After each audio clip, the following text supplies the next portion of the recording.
Welcome to LC Screen Talk. My name is Larry, and this is my review of The Neon Demon.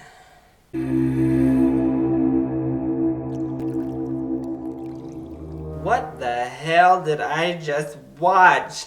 I think that was literally everyone's reaction as we were leaving the screening Tuesday night. It was a very, very strange film, and it took quite a while for me to actually digest what it actually was all about.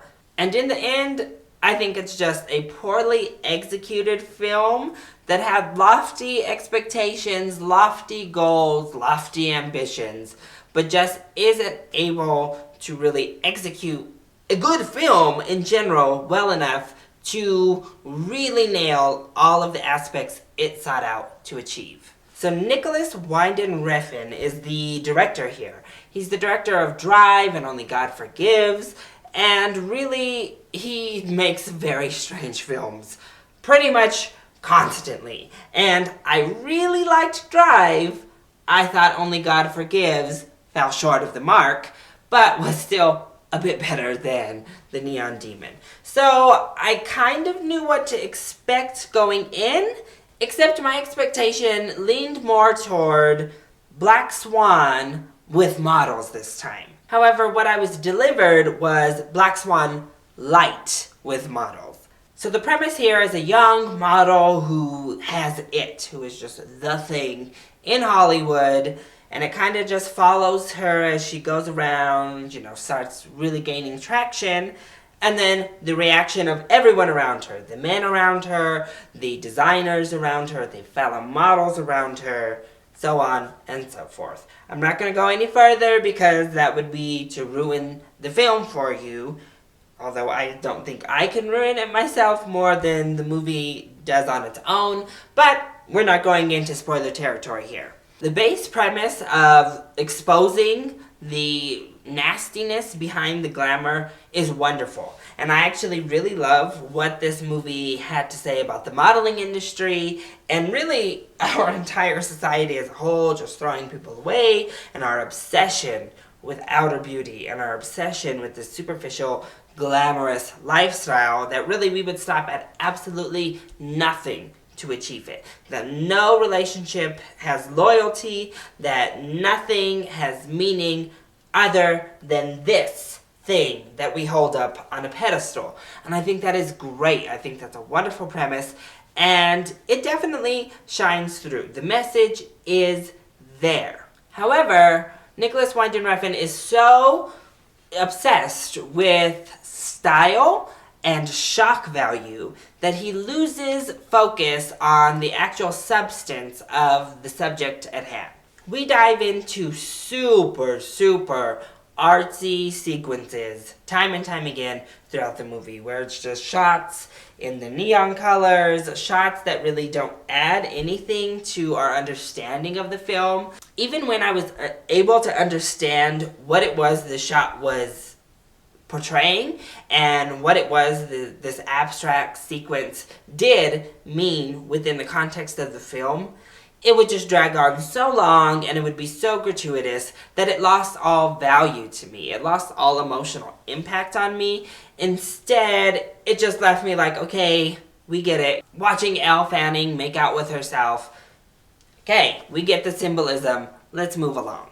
And then just shock value after shock value. The things that happen at the end of this film to make the point that he wants to make are so repulsive and, shockingly disgusting that, again, it just all is lost because you reject the idea as a viewer. You reject what you're seeing, and the movie really risks putting everyone off and making them totally disinterested when it decides to go this crazy route in the end. And I think it just pushes way too far at the end. Instead of taking a more subtle, a more realistic approach to show the symbolism, it just jumps the shark and decides to go completely crazy, completely outrageous to represent the point that we're supposed to get, to really drive it home.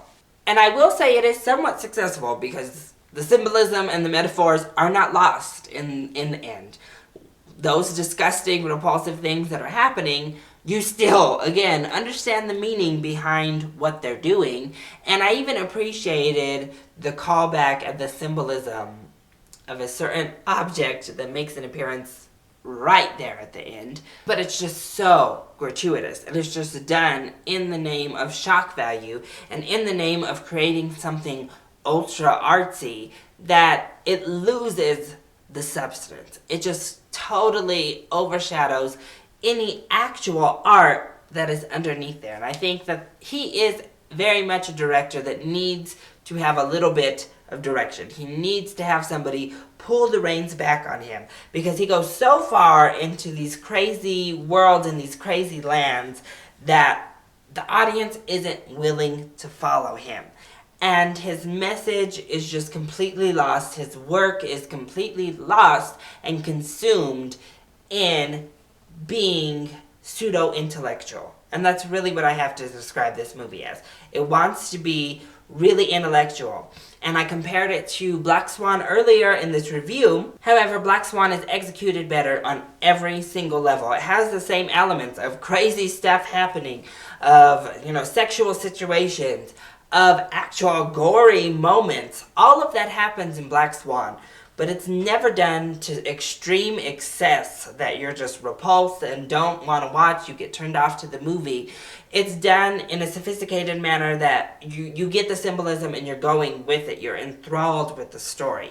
Plus, Black Swan had such a deep psychological element within Natalie Portman's character Nina that this movie really lacks. I don't think they didn't really add enough psychological elements in here. It just kind of showed us what was happening.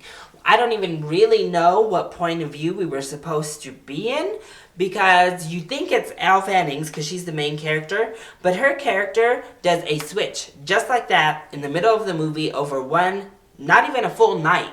Her character goes from here to here with no middle ground, and we're supposed to just kind of believe it because this really weird neon sequence happens that explains, but it really doesn't explain. It just kind of shows what's happening in her head for a moment, and then we switch back out to different points of view. So we never feel what Elle Fanning's character is feeling. We don't even really know what she's thinking or what kind of person she is. Is she a psychotic witch, or, is she a sweet girl that she's depicted to be? We're never really let in on what the proper answer is. And that's the case with everyone in the film. So I'm not sure where the point of view even is supposed to be coming from. And thus the film just really feels directionless. We don't really know who to feel for or who to side for. We do feel for Elle's character a lot of the time, I'll say that. But I don't think the movie is from her point of view, to be honest. And it definitely is not from her point of view come the end. I mean, it just completely falls off. So it doesn't dive deep enough to be a good intellectual, psychological film. Even if it had the gross out parts, if we had went on a journey and been a part of the entire feeling, I would have enjoyed it more, and I think it would have been a much more successful film. But instead, the Neon Demon is too caught up in being stylistic, in trying to shock the audience, and it just gets way too caught up in itself in pursuing this intellectualism that really never manufactures. So I think, honestly, you can skip the Neon Demon. If you're really curious, catch it on rental or for free on TV, but no need to pay money to see the Neon Demon. So, that has been my review of The Neon Demon. I hope you enjoyed it. If you did, go ahead, click like down below, and subscribe to the channel so you are always up to date on our latest videos. Also, join in on the discussion. Are you excited to see The Neon Demon, or have you even heard of it? And what is your favorite model movie? Let me know either in the comment section down below or hit me up on Twitter. I love you all so much for your support. Mwah! Thank you for watching, and I'll see you next time. Bye!